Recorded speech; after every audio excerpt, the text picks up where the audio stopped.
ಮಹಾಗಣಾಧಿಪತಯೇ ನಮಃ.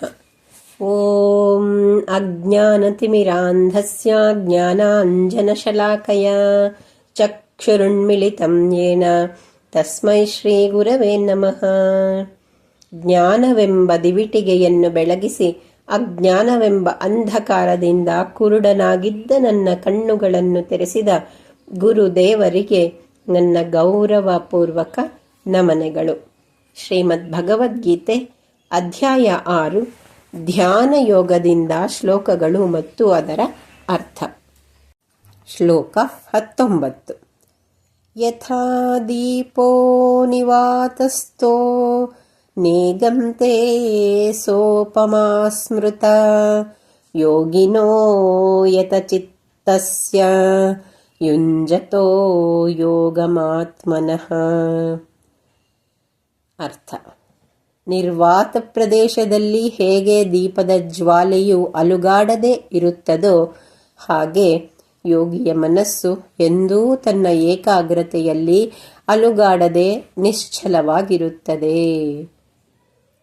ಶ್ಲೋಕ 20, 21, 22, 23. ಯತ್ರೋ ಪರಮತೆ ಚಿತ್ತಂ ನಿರುದ್ಧಂ ಯೋಗ ಸೇವಯಾ ಯತ್ರ ಚೈವಾತ್ಮನಾತ್ಮಾನಂ ಪಶ್ಯನ್ನಾತ್ಮನಿ ತುಷ್ಯತಿ. ಸುಖಮಾತ್ಯಂತಿಕಂ ಯತ್ತದ್ಬುದ್ಧಿಗ್ರಾಹ್ಯಮತೀಂದ್ರಿಯಂ ವೇತ್ತಿ ಯತ್ರ ನ ಚೈವಾಯಂ ಸ್ಥಿತಶ್ಚಲತಿ ತತ್ವತಃ. ಯಂ ಲಬ್ಧ್ವಾ ಚಾಪರಂ ಲಾಭಂ ಮನ್ಯತೆ ನಾಧಿಕಂ ತಥಾ ಯಸ್ಮಿನ್ ಸ್ಥಿತೋ ನ ದುಃಖೇನ ಗುರುಣಾಪಿ ವಿಚಾಲ್ಯತೆ.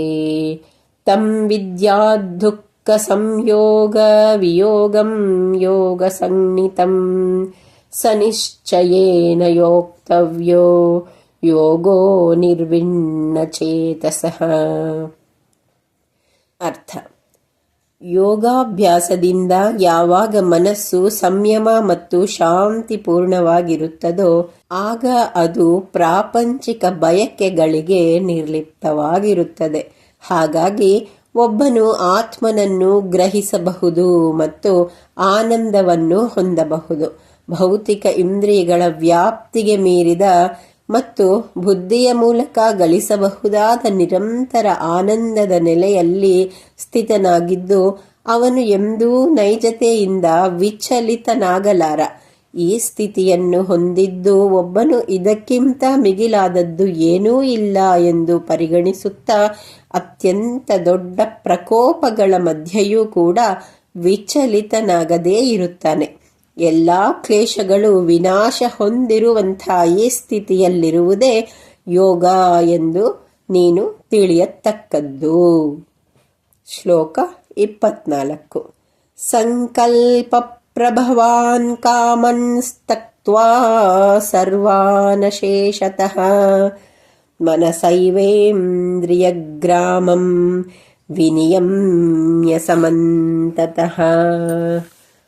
ಅರ್ಥ: ಒಬ್ಬನು ಯೋಗವನ್ನು ದೃಢ ನಿರ್ಧಾರದಿಂದ ಮತ್ತು ನಿಶ್ಚಲ ಮನಸ್ಸಿನಿಂದ ಅಭ್ಯಾಸ ಮಾಡಬೇಕು.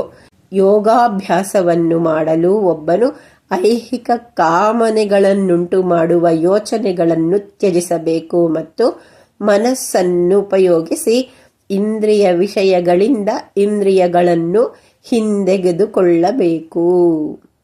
ಶ್ಲೋಕ 25. ಶನೈ ಶನೈರುಪಮೇದ್ಬುದ್ಧ್ಯ ಧೃತಿಗೃಹೀತಯ ಆತ್ಮಸಂಸ್ಥಂ ಮನಃ ಕೃತ್ವಾ ನ ಕಿಂಚಿದಪಿ ಚಿಂತಯೇತ್. ಅರ್ಥ: ಕ್ರಮೇಣ ಒಬ್ಬನು ಬುದ್ಧಿಯ ಮಾಧ್ಯಮದಿಂದ ಮನಸ್ಸನ್ನು ನಿಶ್ಚಲಗೊಳಿಸಿ ಬೇರೇನನ್ನೂ ಯೋಚಿಸದೆ ಮನಸ್ಸನ್ನು ಆತ್ಮನಲ್ಲಿ ಕೇಂದ್ರೀಕರಿಸಿ ನಿಲ್ಲಿಸಬೇಕು. ಮುಂದಿನ ಭಾಗದಲ್ಲಿ ಶ್ರೀಮದ್ ಭಗವದ್ಗೀತೆ ಅಧ್ಯಾಯ 6 ಧ್ಯಾನ ಯೋಗದಿಂದ ಮತ್ತಷ್ಟು ಶ್ಲೋಕಗಳು ಮತ್ತು ಅದರ ಅರ್ಥ. ಸರ್ವೇ ಜನ ಸುಖಿನೋ ಭವಂತು.